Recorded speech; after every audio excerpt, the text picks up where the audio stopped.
नमस्कार दोस्तों, आपका स्वागत है आपके अपने चैनल स्टडी वाइन्स ऑफिशियल पर। तो आज के इस वीडियो में हम परमाणु की संरचना के बारे में पढ़ेंगे, जिसमें हम अलग अलग परमाणु मॉडल देखेंगे। इससे पहले हम केमिस्ट्री के 3 टॉपिक पढ़ चुके हैं: पदार्थ और उनकी अवस्थाएं, तत्व, यौगिक और मिश्रण, और तीसरा टॉपिक मिश्रण को अलग करने की विधियाँ। अगर आपने ये वीडियो नहीं देखी तो केमिस्ट्री की प्लेलिस्ट में जाकर आप ये तीनों वीडियोस को देख सकते हैं। तो आज हम केमिस्ट्री का अगला टॉपिक परमाणु संरचना के बारे में पढ़ेंगे। तो ये इम्पोर्टेंट टॉपिक है, यहाँ से कई सारे प्रश्न आपको देखने को मिलेंगे। तो पहले हम पूरे टॉपिक को अच्छे से पढ़ेंगे और लास्ट में प्रीवियस ईयर क्वेश्चन भी कवर करेंगे। तो चलिए बिना देरी किए हुए वीडियो को शुरू करते हैं। तो चलिए वीडियो की शुरुआत करते हैं। परमाणु संरचना को पढ़ने से पहले हम देख लेते हैं कि आखिर परमाणु होता क्या है, एटम होता क्या है। वैसे तो मैं आपको इसके बारे में बता चुका हूँ, लेकिन फिर भी एक बार देख लेते हैं कि परमाणु कहते किसे हैं। तो परमाणु पदार्थ की संरचनात्मक इकाई है। यह किसी तत्व का वह सूक्ष्मतम भाग है जिसमें उस तत्व के सभी रासायनिक गुण उपस्थित होते हैं। तो जो भी ब्रह्मांड में उपस्थित जो भी पदार्थ है ना, पदार्थ की सबसे छोटी इकाई कौन सी होती है, यानी कि पदार्थ का सबसे सूक्ष्मतम भाग कौन सा होता है, तो परमाणु होता है।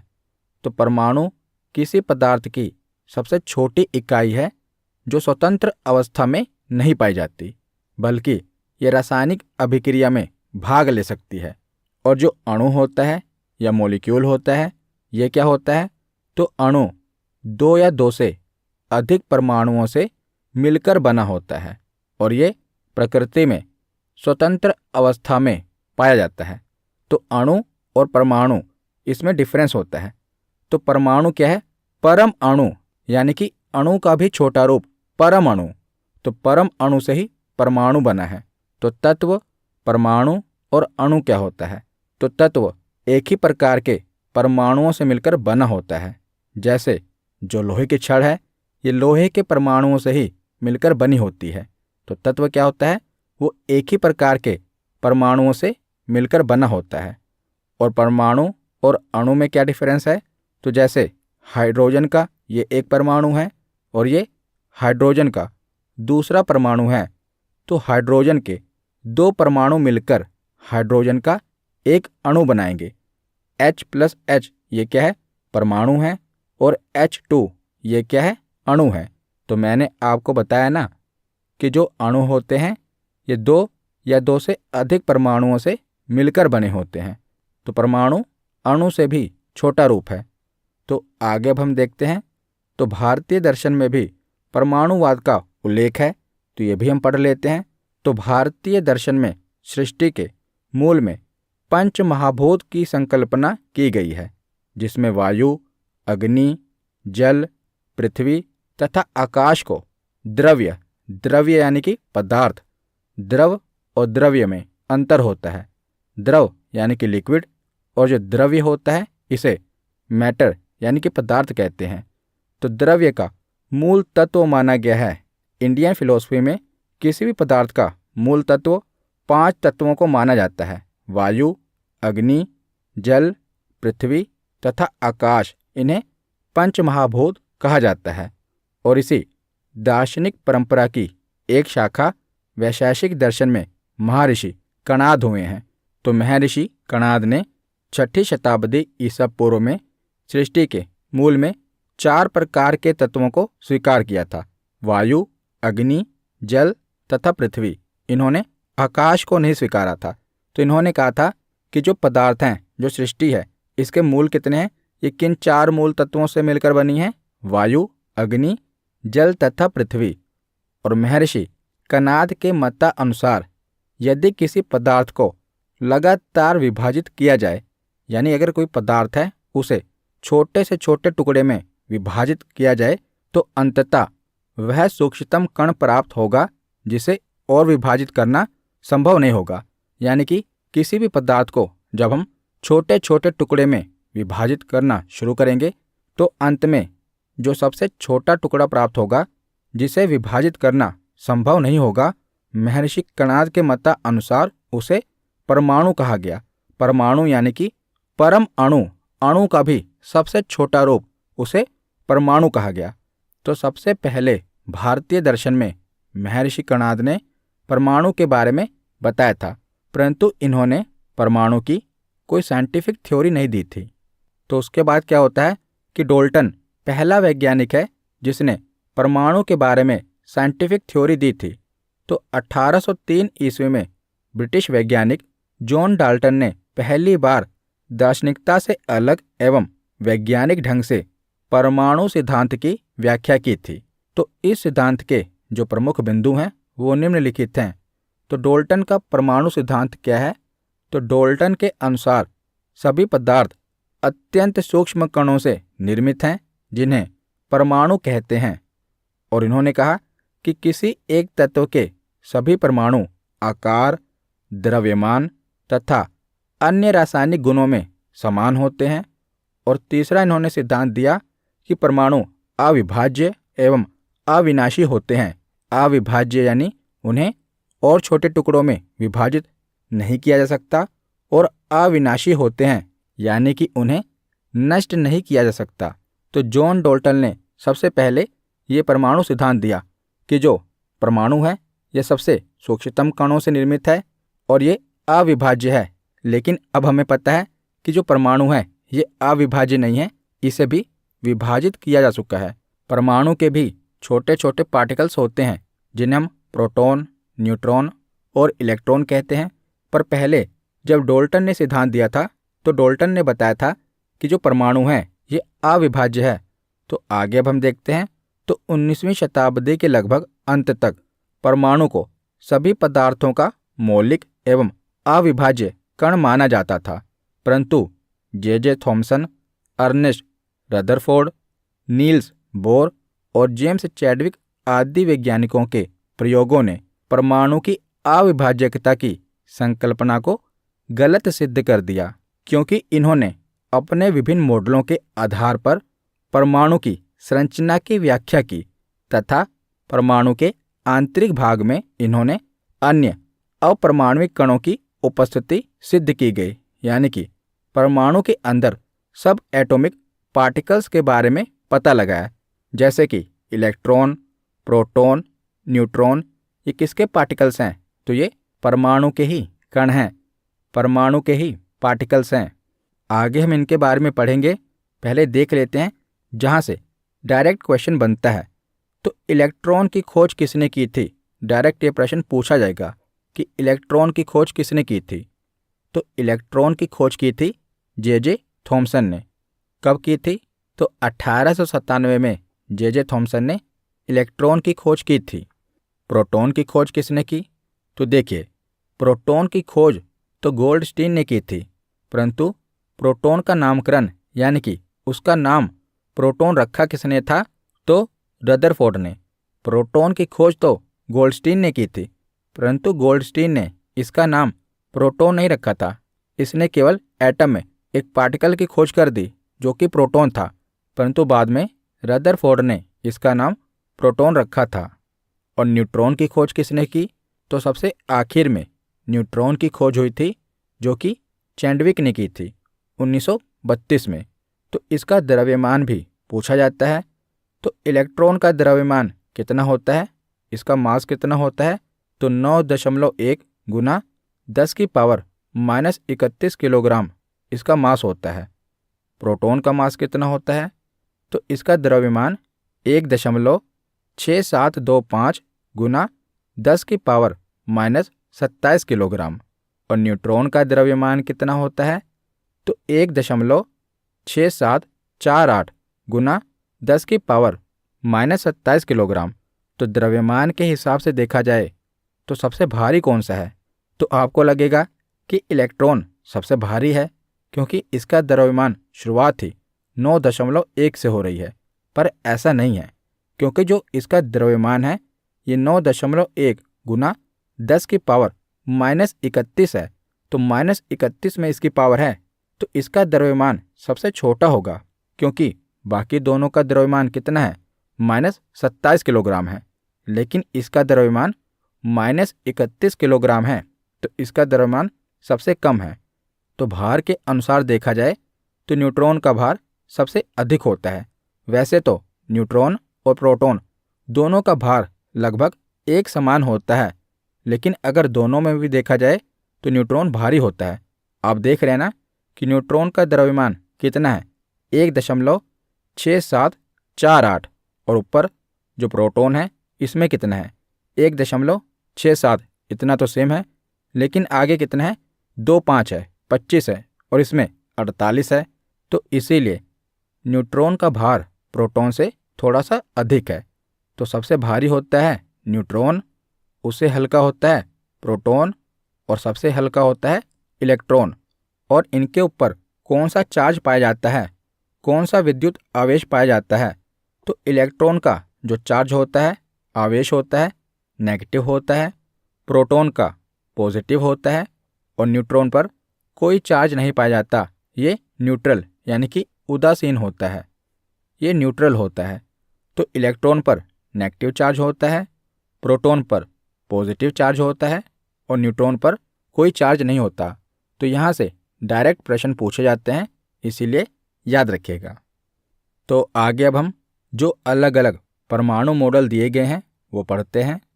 तो सबसे पहले देखते हैं थॉमसन का परमाणु मॉडल। तो जे थॉमसन के परमाणु मॉडल के अनुसार जो परमाणु है एक धनावेशित गोला होता है, यानी कि पॉजिटिवली चार्ज्ड गोला होता है। तो सबसे पहले थॉमसन ने बताया कि जो परमाणु होता है ना, ये एक धनावेशित गोला होता है जिसका निर्माण प्रोटॉन से मिलकर होता है, यानी कि प्रोटॉन पर धनावेशित चार्ज होता है और ऋणावेश इलेक्ट्रॉन इस गोले में बिखरा होता है।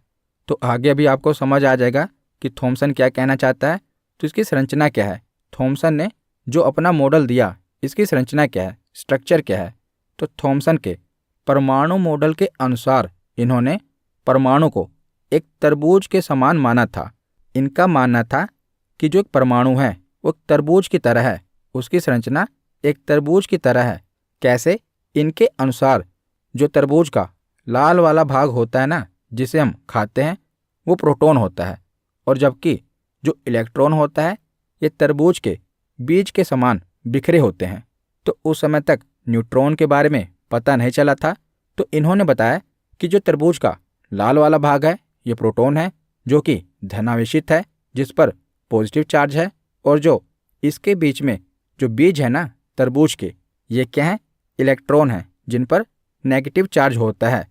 तो इन्होंने जो अपनी थ्योरी थी ये तरबूज को एग्जाम्पल लेकर बताई थी, इसीलिए इनकी थ्योरी को वाटरमेलन थ्योरी भी कहा जाता है। पूछा जाता है कि वाटरमेलन थ्योरी किसने दी थी, तो थॉमसन ने दी थी, और इसी थ्योरी को प्लम पुडिंग मॉडल भी कहा जाता है। तो वाटरमेलन थ्योरी और प्लम पुडिंग मॉडल कौन सा है, किसने दिया था, थॉमसन ने दिया था। तो थॉमसन के मॉडल में कमियां क्या थी, जो इन्होंने ये सिद्धांत दिया था इसमें कमी क्या थी। तो थॉमसन के परमाणु मॉडल में नाभिक का कोई उल्लेख नहीं किया गया, यानी कि इन्होंने न्यूक्लियस के बारे में नहीं बताया।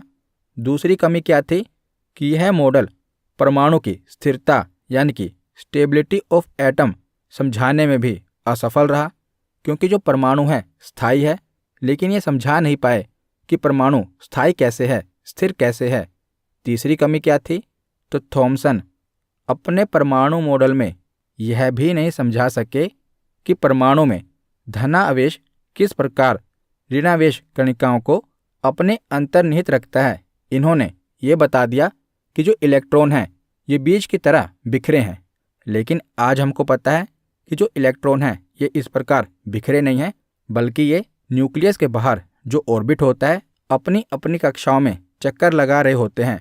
लेकिन इन्होंने क्या बताया कि जो इलेक्ट्रॉन होते हैं वो तरबूज की बीज की तरह बिखरे होते हैं, पर ऐसा नहीं है।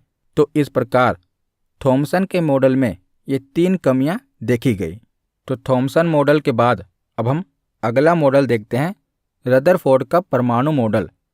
तो रदरफोर्ड ने क्या किया, थॉमसन के मॉडल में हमने देखा कि बहुत सारी कमियां पाई गई। तो उसके बाद क्या हुआ कि रदरफोर्ड ने एक एक्सपेरिमेंट किया। तो वर्ष 1911 में रदरफोर्ड ने सोने से निर्मित अत्यंत पतली परत यानी कि गोल्ड फॉइल पर अल्फा कणों की बौछार करके एक प्रयोग किया। तो इस प्रयोग से क्या कंक्लूजन निकला? तो इन्होंने क्या किया कि एक सोने की पतली चादर ली और उसके ऊपर अल्फा कणों की बौछार की, जिसे निष्कर्ष क्या निकला? इन्होंने सोचा था कि जो परमाणु होता है वो ठोस होगा, जिससे क्या होगा कि जो अल्फा कणें हैं ये ज़्यादातर टकराकर वापस आ जाएंगी। लेकिन जब इन्होंने एक्सपेरिमेंट किया तो ये चौंक गए। इन्होंने देखा कि ज़्यादातर जो अल्फा कणें हैं सीधा ही ये जो सोने की पतली परत है इसके आर पार हो गई, बिल्कुल सीधी रेखा में। तो अधिकतर अल्फा कण अपने मार्ग से विक्षेपित हुए बिना यानी कि डिफ्लेक्ट हुए बिना सोने से निर्मित परत से बाहर निकल गए। इसीलिए इससे यह निष्कर्ष निकला कि परमाणु के भीतर का अधिकांश भाग खोखला होता है, रिक्त होता है। तो परमाणु का जो अधिकांश भाग है इस एक्सपेरिमेंट से पता चला कि वो खोखला होता है। उसके बाद इन्होंने देखा कि बहुत कम संख्या में जो अल्फा कण हैं ये अपने मार्ग से विक्षेपित हुए हैं, यानी कि जिस रास्ते से वो गए हैं एकदम सीधी रेखा में नहीं गए, थोड़े से डिफ्लेक्ट हो गए। तो बहुत ही कम संख्या में जो अल्फा कण हैं ये अपने मार्ग से विक्षेपित हुए, जिससे यह निष्कर्ष निकाला गया कि परमाणु में धनावेशित यानी कि पॉजिटिवली चार्ज्ड भाग बहुत कम होता है। क्योंकि जो अल्फा कण है ये भी पॉजिटिव है, तो अगर परमाणु में पॉजिटिव चार्ज होगा तो वो तो अपनी ओर अट्रैक्ट करेगा, पॉजिटिव को नेगेटिव अपनी ओर अट्रैक्ट करेगा। लेकिन अगर परमाणु में पॉजिटिव चार्ज है तो क्या होगा कि वो उसे डिफ्लेक्ट कर देगा, विक्षेपित कर देगा। तो कुछ अल्फा कणें जो विक्षेपित हो गई, डिफ्लेक्ट हो गई, तो उससे पता चला कि परमाणु में बहुत ही कम भाग है जो कि पॉजिटिवली चार्ज है। और इन्होंने क्या देखा कि बहुत ही कम अल्फा कण परमाणु के मध्य भाग से टकराकर वापस आ गई, जिसे यह निष्कर्ष निकाला गया कि परमाणु का संपूर्ण धनावेश यानी कि संपूर्ण पॉजिटिवली चार्ज भाग एवं द्रव्यमान इसके केंद्र में ही निहित है, और जिसे इन्होंने नाभिक कहा। तो परमाणु के नाभिक की खोज यानी कि न्यूक्लियस की खोज किसने की? रदरफोर्ड ने की।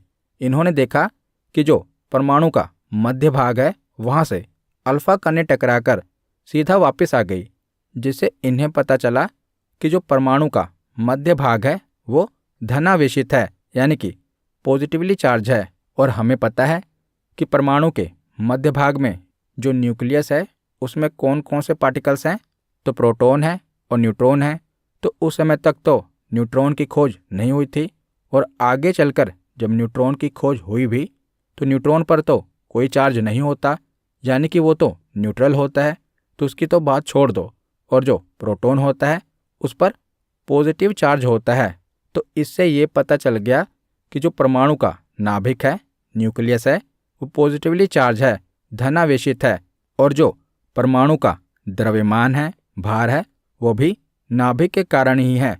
यानी कि अगर किसी परमाणु का द्रव्यमान पूछा जाए कि बताइए इसका द्रव्यमान कितना है, तो जो उसके नाभिक का भार है, नाभिक यानी कि नाभिक में कौन कौन से पार्टिकल्स हैं?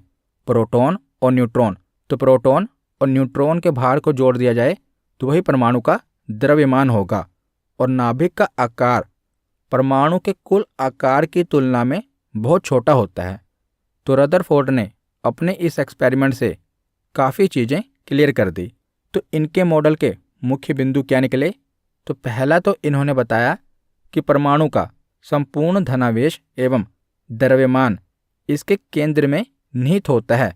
तो जो पॉजिटिव चार्ज है इसके केंद्र में है, जिसे नाभिक कहते हैं, न्यूक्लियस कहते हैं। और दूसरा मुख्य बिंदु क्या है इनके मॉडल का? तो इन्होंने बताया कि जो इलेक्ट्रॉन हैं ये नाभिक के चारों ओर निश्चित वृत्ताकार कक्षाओं में गति करते हैं। तो इन्होंने बताया कि जो इलेक्ट्रॉन हैं ये नाभिक के चारों ओर गति कर रहे हैं, यानी कि नाभिक के चारों ओर चक्कर लगा रहे हैं। तो रदरफोर्ड ने परमाणु की तुलना सौर मंडल से की है, जिसमें जो नाभिक है वो सूर्य के समान है, और जो इलेक्ट्रॉन है ये इसके चारों ओर गतिशील ग्रहों के समान है। तो जैसे जो हमारा सोलर सिस्टम है, सौरमंडल है, उसके केंद्र में सूर्य है, तो उसी प्रकार परमाणु के केंद्र में क्या है? नाभिक है। और सूर्य के चारों ओर कौन चक्कर लगा रहे हैं? तो ग्रह चक्कर लगा रहे हैं। उसी प्रकार नाभिक के चारों ओर कौन चक्कर लगा रहे हैं? तो इलेक्ट्रॉन चक्कर लगा रहे हैं। तो इन्होंने परमाणु की तुलना सोलर सिस्टम से की है। तो रदरफोर्ड ने जो परमाणु मॉडल दिया, इसमें भी कुछ कमियां थी। तो कौन कौन सी कमी थी? तो पहली कमी तो ये थी कि रदरफोर्ड के अनुसार ऋणावेशित जो इलेक्ट्रॉन हैं, ये नाभिक के चारों ओर चक्कर लगाते हैं। इन्होंने बताया ना कि जो इलेक्ट्रॉन है ये नाभिक के चारों ओर चक्कर लगाते हैं, परंतु विद्युत गतिकी यानी कि इलेक्ट्रोडायनेमिक्स के नियम के अनुसार कोई भी चक्रण करता हुआ आवेशित कण विकिरण का उत्सर्जन करेगा। ये क्या होता है अभी मैं आपको बताऊंगा, पहले पढ़ लेते हैं कि चक्रण करता हुआ कोई भी आवेशित कण विकिरण का उत्सर्जन करेगा, जिससे क्या होगा? उसकी ऊर्जा में कमी होती जाएगी और लगातार घटती ऊर्जा के साथ वह नाभिक के पास आता जाएगा और अंततः ऊर्जाहीन होकर वो नाभिक में गिर जाएगा। तो रदरफोर्ड के अनुसार क्या था? इन्होंने बताया कि जो इलेक्ट्रॉन है वो नाभिक के चारों ओर चक्कर लगा रहे हैं, परंतु एक नियम है इलेक्ट्रोडायनेमिक्स का नियम। इसके अनुसार क्या है कि कोई भी पार्टिकल जिसमें एक्सेलरेशन है यानी कि त्वरण है, जो गति कर रहा है, वो धीरे धीरे क्या होगा? अगर वो गति कर रहा है तो उसकी ऊर्जा में यानी कि एनर्जी में कमी आती जाएगी और धीरे धीरे क्या होगा? उसकी एनर्जी घटती जाएगी, क्योंकि जो आवेशित कण है, इलेक्ट्रॉन है, वो क्या कर रहा है? चारों ओर नाभिक के चक्कर लगा रहा है। तो जब वो एक्सेलरेट कर रहा है यानी कि गति कर रहा है तो क्या होगा? उसकी एनर्जी में कमी आती जाएगी और एक टाइम क्या होगा कि उसकी एनर्जी पूरी तरह से खत्म हो जाएगी, जिसके बाद में क्या होगा कि वो तो बीच में जो नाभिक है उसमें आकर गिर जाएगा। तो इस प्रकार तो जो परमाणु है वो अस्थायी हो जाएगा, क्योंकि इलेक्ट्रॉन चक्कर लगाते रहेंगे और एनर्जी में कमी आती रहेगी और उसके बाद वो नाभिक में आकर गिर जाएंगे। तो इससे तो यह पता चलता है कि परमाणु अस्थायी है, लेकिन ऐसा तो नहीं है, परमाणु तो स्थायी है। तो ये नहीं बता पाए कि आखिर परमाणु स्थायी कैसे है। इलेक्ट्रॉन चक्कर लगा रहे हैं फिर भी परमाणु स्थायी कैसे है? तो ये परमाणु की स्टेबिलिटी नहीं बता पाए। और दूसरी कमी क्या थी कि इस मॉडल ने नाभिक के बाहर गतिशील इलेक्ट्रॉनों की व्यवस्था के विषय में भी कुछ स्पष्ट नहीं किया। यानी कि जो इलेक्ट्रॉन चक्कर लगा रहे हैं, इन्होंने ये तो बता दिया कि नाभिक के चारों ओर इलेक्ट्रॉन चक्कर लगा रहे हैं, लेकिन नाभिक के बाहर जो ऑर्बिट है, जो कक्षाएं हैं, उसमें कितने इलेक्ट्रॉन हैं, यानी कि उनकी व्यवस्था क्या है, किस ऑर्बिट में कितने इलेक्ट्रॉन हैं, उनकी व्यवस्था के बारे में ये नहीं बता पाए। तो रदरफोर्ड के परमाणु मॉडल की ये कमियां थी। तो रदरफोर्ड के परमाणु मॉडल के बाद बोर का परमाणु मॉडल आया। तो वर्ष 1913 में नील्स बोर ने रदरफोर्ड के परमाणु मॉडल की कमियों को दूर करने के लिए एक नया मॉडल प्रस्तुत किया, जो कि मैक्स प्लैंक द्वारा प्रस्तुत क्वांटम सिद्धांत पर आधारित है। क्वांटम सिद्धांत क्या है? क्वांटम थ्योरी क्या है?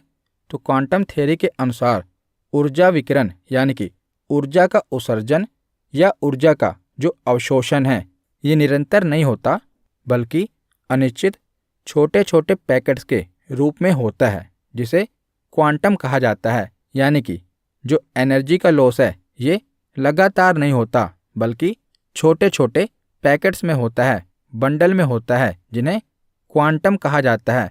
तो बोर का जो मॉडल है इसी क्वांटम थ्योरी पर आधारित है।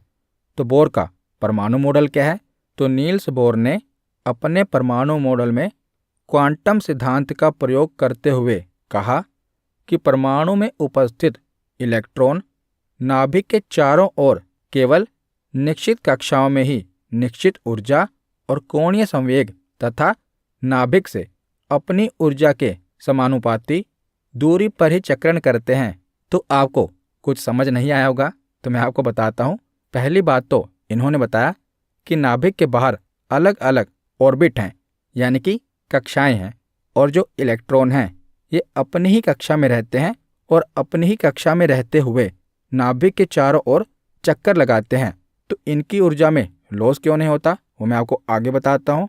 तो इन्होंने बताया कि नाभिक के चारों ओर स्थित इलेक्ट्रॉन की कक्षाओं को बाहर की ओर से क्रमशः के, एल, एम एन और सो ऑन इसी प्रकार नाम से जाना जाता है। यानी कि जो नाभिक है, नाभिक के सबसे करीब जो ऑर्बिट है उसे के कहा गया, उसके बाद जो अगली ऑर्बिट है उसे एल कहा जाता है, उसके आगे एम, एन और इसी प्रकार ये चलता है। इसको आप नंबर में भी प्रदर्शित कर सकते हैं। जो के ऑर्बिट है उसे पहली ऑर्बिट यानी कि फर्स्ट ऑर्बिट, एल को सेकंड ऑर्बिट, एम को थर्ड ऑर्बिट और इसी प्रकार ये क्रम आगे बढ़ता जाएगा। तो बोर ने बताया कि प्रत्येक कक्षा यानी कि प्रत्येक ऑर्बिट की एक निश्चित ऊर्जा होती है और इसीलिए इन्हें ऊर्जा स्तर भी यानी कि एनर्जी लेवल भी कहा गया। तो बोर ने बताया कि जो ये ऑर्बिट है ना, प्रत्येक ऑर्बिट का अपना एक एनर्जी लेवल है, अपना एक ऊर्जा स्तर है। तो जो भी इलेक्ट्रॉन इन ऑर्बिट पर रहते हैं और न्यूक्लियस के चारों ओर चक्कर लगाते हैं, तो जब तक इलेक्ट्रॉन अपने ऑर्बिट पर हैं तब तक उनकी एनर्जी में कोई परिवर्तन नहीं होगा, यानी कि उनकी ऊर्जा में कोई परिवर्तन नहीं होगा, क्योंकि जो प्रत्येक ऑर्बिट है उसका अपना एक ऊर्जा स्तर है, अपना एक एनर्जी लेवल है। और जब तक इलेक्ट्रॉन अपने एनर्जी लेवल यानी कि अपने ऑर्बिट में रहेंगे उनकी ऊर्जा में कोई कमी नहीं आएगी। लेकिन जैसे ही वो इलेक्ट्रॉन चाहें कि हम दूसरी कक्षा में चले जाएं, तो या तो उनकी ऊर्जा में हानि होगी या तो उन्हें अपनी ऊर्जा बढ़ानी होगी। तो कब उनको अपनी ऊर्जा कम करनी पड़ेगी और कब बढ़ानी पड़ेगी वो हम आगे देखते हैं। तो नील्स बोर ने 3 केस बताए। पहला केस है कि जब इलेक्ट्रॉन अपनी मूल कक्षा में चक्कर लगाता है तो वह ऊर्जा का उत्सर्जन नहीं करता, यानी कि उसकी ऊर्जा में कोई परिवर्तन नहीं होता। जो भी इलेक्ट्रॉन है वो जिस कक्षा का है, अगर वो अपने ही ऑर्बिट में चक्कर लगा रहा है तो उसकी ऊर्जा में कोई परिवर्तन नहीं होगा। दूसरा केस क्या है कि जब कोई इलेक्ट्रॉन नाभिक से दूर वाली कक्षा में जाता है, अर्थात निम्न कक्षा से उच्च कक्षा में जाता है, तो वह बाहरी स्रोत से ऊर्जा ग्रहण कर लेता है, अर्थात उसकी ऊर्जा बढ़ जाती है। तो जब भी जो इलेक्ट्रॉन है, मान लीजिए वो के ऑर्बिट में है और के ऑर्बिट से अगर वो सोचे मुझे एल ऑर्बिट में जाना है, तो उसे क्या करना पड़ेगा, अपनी ऊर्जा को बढ़ाना पड़ेगा। लेकिन अगर कोई इलेक्ट्रॉन नाभिक के दूर वाली कक्षा से नाभिक के समीप वाली कक्षा में आता है तो वह ऊर्जा का उत्सर्जन करता है, यानी कि उसकी ऊर्जा में कमी होती है। तो 3 केस हो गए। अगर इलेक्ट्रॉन अपनी ही कक्षा में है तो उसकी ऊर्जा में कोई परिवर्तन नहीं होगा। लेकिन अगर इलेक्ट्रॉन अपनी कक्षा से ऊपर वाली कक्षा में जाना चाहता है तो क्या होगा, उसे ऊर्जा बढ़ानी पड़ेगी। लेकिन अगर इलेक्ट्रॉन ऊपर वाली कक्षा से नीचे वाली कक्षा में आएगा तो उसकी ऊर्जा में कमी होगी। ऐसा क्यों होगा? क्योंकि नील्स बोर ने बताया कि हर एक ऑर्बिट का अपना एक एनर्जी लेवल है। तो इस प्रकार इन्होंने जो रदरफोर्ड की पहली कमी थी जो वो नहीं बता पाए थे वो इन्होंने बता दी। और इसके बाद जो रदरफोर्ड के परमाणु मॉडल की दूसरी कमी क्या थी, वो इलेक्ट्रॉन की व्यवस्था को नहीं बता पाए थे कि किस ऑर्बिट में कितने इलेक्ट्रॉन होते हैं, तो वो भी इन्होंने बताया। तो इसका फॉर्मूला क्या होता है, किसी भी ऑर्बिट में कितने इलेक्ट्रॉन होते हैं, इसका एक फॉर्मूला है। फॉर्मूला क्या है, तो कक्षा में यानी कि ऑर्बिट में इलेक्ट्रॉनों की संख्या 2n² के अनुसार भरती है। n मतलब क्या है, नंबर, कौन से नंबर का वो ऑर्बिट है। न्यूक्लियस के जो सबसे करीब ऑर्बिट है वो पहला ऑर्बिट है, जिसे हम के ऑर्बिट भी कह देते हैं। उसके बाद जो है वो दूसरा ऑर्बिट है। तो n मतलब कि नंबर। तो पहली कक्षा में जो ऑर्बिट होगा, फॉर्मूला क्या है, 2n²। 2 तो रहेगा ही, 2 से मल्टीप्लाई होगा। पहले नंबर का ऑर्बिट है तो 1 का स्क्वायर 1 हो गया, तो 2 से मल्टीप्लाई करेंगे तो कितना आएगा, तो 2 आएगा। तो पहले ऑर्बिट में कितने इलेक्ट्रॉन होंगे, तो 2 इलेक्ट्रॉन होंगे। उसके बाद दूसरे ऑर्बिट में कितने इलेक्ट्रॉन होंगे, तो 2 मल्टीप्लाई बाय 2 के स्क्वायर, तो 2 का स्क्वायर कितना होता है, 4, तो 4 दूनी 8, तो दूसरे ऑर्बिट में 8 इलेक्ट्रॉन होंगे। इसी प्रकार तीसरे ऑर्बिट में कितने होंगे, सेम फॉर्मूला, 2n², तो 3 का स्क्वायर 9, 9 दूनी 18, तो तीसरे ऑर्बिट में 18 इलेक्ट्रॉन होंगे और चौथे ऑर्बिट में 32 इलेक्ट्रॉन होंगे।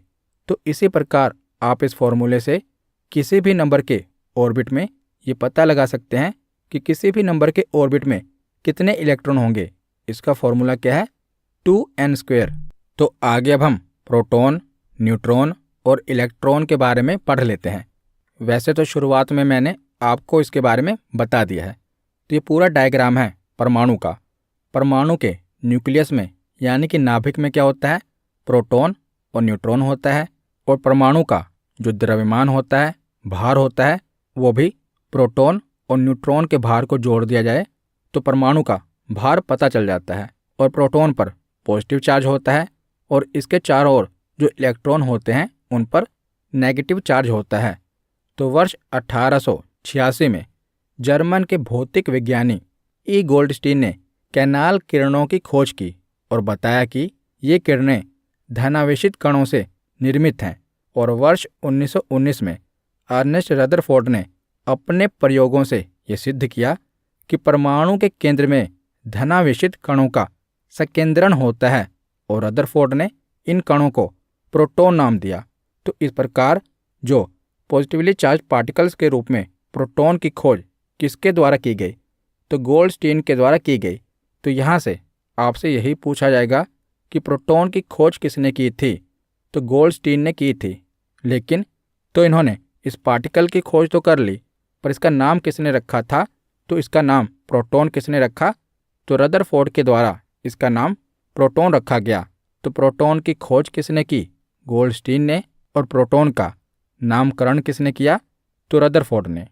तो प्रोटॉन के बाद है इलेक्ट्रॉन। तो इलेक्ट्रॉन की खोज ब्रिटिश भौतिक वैज्ञानिक जे थॉमसन ने वर्ष 1897 में की थी। और कैथोड रे ट्यूब पर प्रयोगों के आधार पर थॉमसन ने यह निष्कर्ष निकाला कि कैथोड किरणें अत्यंत सूक्ष्म ऋण आवेशित कणों से निर्मित हैं। और थॉमसन ने इन ऋण आवेशित कणों को कणिका कहा और जिन्हें बाद में वैज्ञानिकों के द्वारा इलेक्ट्रॉन कहा गया। तो इलेक्ट्रॉन की खोज किसने की थी? जे थॉमसन ने की थी। और कब की थी? तो 1897 में की थी। उसके बाद है न्यूट्रॉन। तो न्यूट्रॉन की खोज सबसे बाद में वर्ष 1932 में ब्रिटिश भौतिक वैज्ञानिक जेम्स चैडविक ने की थी। उन्हें इस उपलब्धि के लिए वर्ष 1935 में नोबेल पुरस्कार से भी सम्मानित किया गया। तो जो न्यूट्रॉन है ये हाइड्रोजन के अतिरिक्त अन्य सभी परमाणुओं के नाभिक में प्रोटॉनों के साथ संयोजित होते हैं। और न्यूट्रॉन एक विद्युत उदासीन कण है, यानी कि इस पर कोई चार्ज नहीं पाया जाता। ये न्यूट्रल होता है और इसका द्रव्यमान भी प्रोटॉन के द्रव्यमान के लगभग बराबर होता है। हमने पीछे पढ़ा ना कि इन दोनों का द्रव्यमान लगभग बराबर होता है। और दोनों में भी देखा जाए तो न्यूट्रॉन इसे थोड़ा भारी होता है और प्रोटॉन थोड़ा सा हल्का होता है और इलेक्ट्रॉन सबसे हल्का होता है। तो आगे अब हम देखते हैं। तो परमाणु की त्रिज्या और उसके नाभिक की त्रिज्या पूछ ली जाती है। जैसे ये परमाणु है तो जो उसका न्यूक्लियस है यानी कि नाभिक का रेडियस क्या है और जो पूरा परमाणु है इसका रेडियस कितना होता है, ये एग्जाम में पूछ लिया जाता है। तो परमाणु की जो त्रिज्या होती है, एटम का जो रेडियस होता है उसे एंगस्ट्रॉम में मापते हैं। तो याद रखिएगा परमाणु की त्रिज्या को एंगस्ट्रॉम में मापते हैं। तो परमाणु की त्रिज्या कितनी होती है? तो 10⁻⁻10 मीटर होती है। और परमाणु का जो न्यूक्लियस है यानी कि इसके नाभिक की त्रिज्या कितनी होती है? न्यूक्लियस के रेडियस को फर्मी में मापते हैं। जो परमाणु की त्रिज्या है वो एंगस्ट्रॉम में मापते हैं और इसके नाभिक की त्रिज्या को फर्मी में मापते हैं। तो नाभिक की त्रिज्या कितनी होती है? तो 10⁻⁻15 मीटर इसकी त्रिज्या होती है, क्योंकि जो परमाणु का नाभिक है वो जाहिर सी बात है परमाणु से छोटा ही होगा। तो इसके नाभिक की जो त्रिज्या है वो -15 मीटर है और परमाणु की त्रिज्या -10 मीटर है। और अगर हम कंपेयर करें तो परमाणु की त्रिज्या नाभिक की त्रिज्या से लगभग 1,00,000 गुना अधिक होती है। यानी कि जो परमाणु का न्यूक्लियस है उसका नाभिक है वो परमाणु के कंपैरिजन में 10 की पावर 5 गुना छोटा होता है। कितना? 1,00,000 गुना छोटा होता है। तो यहाँ पर हमारा थियरी सेक्शन कंप्लीट होता है। अब हम प्रीवियस ईयर क्वेश्चन देखते हैं। तो पहला प्रश्न है कि परमाणु का द्रव्यमान पूर्ण रूप से किसके कारण होता है? तो बताइए, परमाणु का भार कैसे पता चलता है? प्रोटॉन और न्यूट्रॉन के कारण, न्यूट्रॉन के कारण, इलेक्ट्रॉन के कारण या प्रोटॉन के कारण? तो इसका सही जवाब है प्रोटॉन और न्यूट्रॉन के कारण परमाणु का द्रव्यमान पता चलता है। तो इसका सही जवाब है ऑप्शन ए। अगला प्रश्न है कि सर्वप्रथम पदार्थ का परमाणु सिद्धांत किसके द्वारा दिया गया था? तो बताइए, सबसे पहले पदार्थ का परमाणु सिद्धांत किसके द्वारा दिया गया था? तो डाल्टन के द्वारा दिया गया था। तो इसका सही जवाब क्या है? Option B. अगला प्रश्न है कि परमाणु के नाभिक की खोज किसने की थी? तो न्यूक्लियस की खोज किसने की थी? रदरफोर्ड ने, आइंस्टीन ने, डाल्टन ने या थॉमसन ने? तो इसका सही जवाब क्या होगा? तो इसका सही जवाब है ऑप्शन ए, रदरफोर्ड ने परमाणु के नाभिक की खोज की थी। तो अगला प्रश्न है कि प्रोटॉन की खोज किसने की थी? थॉमसन, गोल्डस्टीन, चैडविक या कैवेंडिश? तो इसका सही जवाब क्या है? तो प्रोटॉन की खोज की थी गोल्डस्टीन ने। तो ऑप्शन बी इसका सही जवाब है। अगला प्रश्न है कि न्यूट्रॉन की खोज किसने की थी? तो न्यूट्रॉन की खोज बताइए किसने की थी? तो इसका सही जवाब है ऑप्शन ए, जेम्स चैडविक ने न्यूट्रॉन की खोज की थी। तो ऑप्शन ए इसका सही जवाब है। अगला प्रश्न है कि इलेक्ट्रॉन की खोज कब की गई थी? तो अब बताइए, इलेक्ट्रॉन की खोज कब की गई थी?